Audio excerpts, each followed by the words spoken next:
देखने वाले हैं। Now after understanding the concept of GAV, अब हम देखेंगे कि अब जीएवी निकलने के बाद हमको क्या करना है। तो जीएवी निकलने के बाद हम सबसे पहले उसमें म्युनिसिपल टैक्सेस लेस करते हैं, और म्युनिसिपल टैक्स लेस करने के बाद जो हमें मिलता है वो होता है नेट एनुअल वैल्यू, और उसके बाद हम स्टैंडर्ड डिडक्शन लेस करेंगे एनएवी में से, और इंटरेस्ट ऑन बोरोड कैपिटल। तो अब ये तीन आइटम्स हमको देखने हैं। म्युनिसिपल टैक्स डिडक्ट करने की कंडीशंस क्या होंगी ये हम पहले देखेंगे, उसके बाद स्टैंडर्ड डिडक्शन देखेंगे, और उसके बाद इंटरेस्ट ऑन बोरोड कैपिटल। तो सबसे पहले देखिए म्युनिसिपल टैक्सेस। कोई भी प्रॉपर्टी होती है वो लोकल अथॉरिटी के जो एरिया में आती है, तो लोकल अथॉरिटी जो वहां की रहती है जिसके एरिया में ये प्रॉपर्टी है, वो टैक्सेस लगा सकती है इस प्रॉपर्टी के ऊपर। तो वो कौन कौन से टैक्सेस होते हैं, लाइक प्रॉपर्टी टैक्स लगा सकती है, वाटर सर्विसेज जो देती है municipal corporation like water tax, sewage tax etcetera. तो ये सभी टैक्स जो लोकल अथॉरिटी लगाती है उस प्रॉपर्टी पे, वो सारे टैक्स आपको डिडक्ट करने हैं यहां पर। अब ये जो टैक्सेस डिडक्ट करने हैं उनकी कंडीशन क्या है। सबसे पहली बात तो वो टैक्स लेविड होने चाहिए, यानी टैक्स अक्रू हो चुके हैं। फॉर एग्जाम्पल अगर आप 15-16 का ये ईयर है आपका, और इस साल म्युनिसिपल कॉर्पोरेशन ने जो लोकल अथॉरिटी है उसने प्रॉपर्टी टैक्स लगाया है आपके ऊपर 10,000 रुपीज का, वाटर टैक्स लगाया है 3,000 का, और सीवेज टैक्स भी लगाया है 2,000 रुपीज का। अज्यूम कीजिए कि ग्रॉस एनुअल वैल्यू जो आपकी आ रही है वो आ रही है 1,50,000 रुपए। अब 1,50,000 ये जो जीएवी है, इसमें से आपको ये जो टैक्सेस हैं जो लगाए हैं म्युनिसिपल कॉर्पोरेशन ने, वो आपको डिडक्ट करने हैं इस स्टेप में। तो यहां पर टोटल टैक्स कितना हो रहा है 15,000। तो 15,000 आप यहां पर इस स्टेप में डिडक्ट कर सकते हैं, लेकिन कंडीशन क्या है। कंडीशन ये है कि ये म्युनिसिपल कॉर्पोरेशन यानी लोकल अथॉरिटी ने लगाए हो। अब देखिए लोकल अथॉरिटी चाहे इंडिया में अगर हाउस प्रॉपर्टी है तो इंडिया की लोकल अथॉरिटी लगाएगी, और अगर फॉरेन में है आपकी हाउस प्रॉपर्टी फॉरेन में है तो फॉरेन की लोकल अथॉरिटी ने लगाया है टैक्स, तो भी आपको डिडक्ट करना है। इंपॉर्टेंट पॉइंट है, इसके ऊपर भी क्वेश्चन आ सकता है।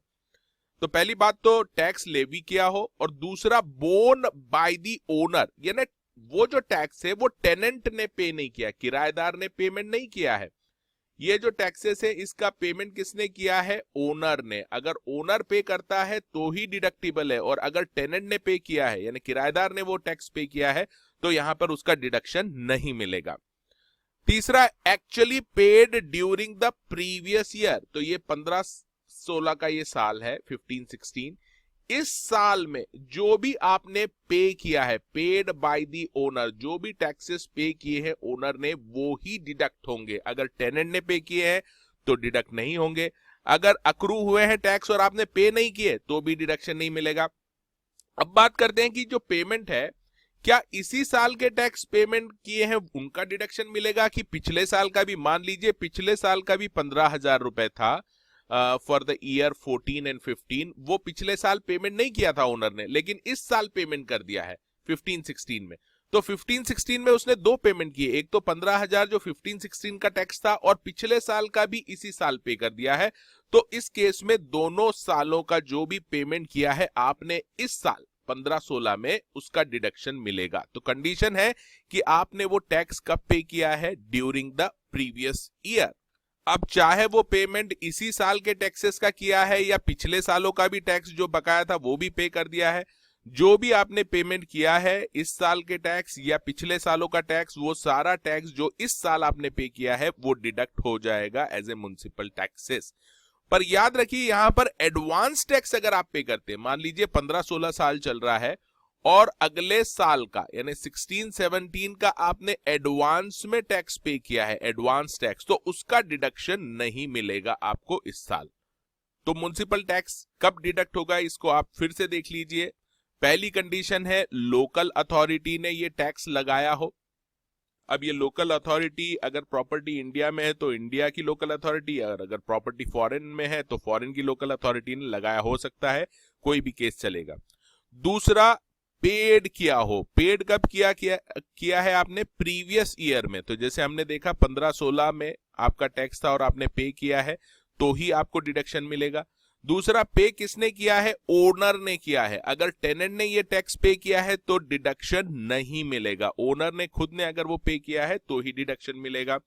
इसके अलावा पिछले सालों का जो एरियर्स था, मान लीजिए 14-15 का एरियर भी आपने अभी पे किया है तो वो भी आपको डिडक्शन मिल जाएगा इस साल।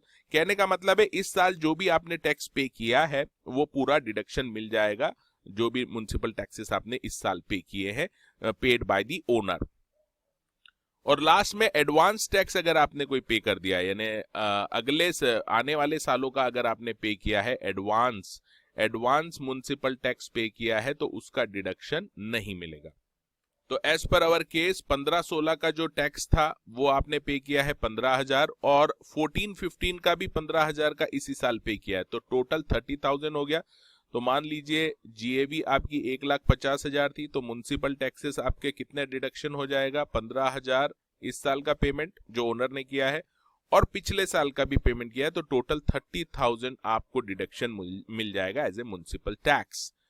अब इसमें वैल्यू आ जाएगी 1,20,000। This will be the NAV. तो जीएबी में से जैसे ही हम म्युनिसिपल टैक्स लेस करते हैं हमारा नेट एनुअल वैल्यू आ जाता है। अब हम बात करेंगे स्टैंडर्ड डिडक्शन की और interest on borrowed capital. Hello friends, मैं सीएस एग्जीक्यूटिव के सारे सब्जेक्ट के लेक्चर्स प्रोवाइड करने जा रहा हूं। मेरी साइट पे ये लिस्टेड हैं और कुछ इंपॉर्टेंट जो टॉपिक्स हैं इसमें से वो मैं यूट्यूब पे भी अपलोड कर रहा हूं और साथ में लाइव क्लासेस ले रहा हूं अनअकैडमी पे। Free of cost live classes है सीएस एग्जीक्यूटिव के लिए। अगर आप मेरी सीएस एग्जीक्यूटिव की लाइव क्लासेस ज्वाइन करना चाहते हैं फ्री ऑफ कॉस्ट, तो आप मुझे व्हाट्सएप पे कांटेक्ट कर सकते हैं 9860544418 पे।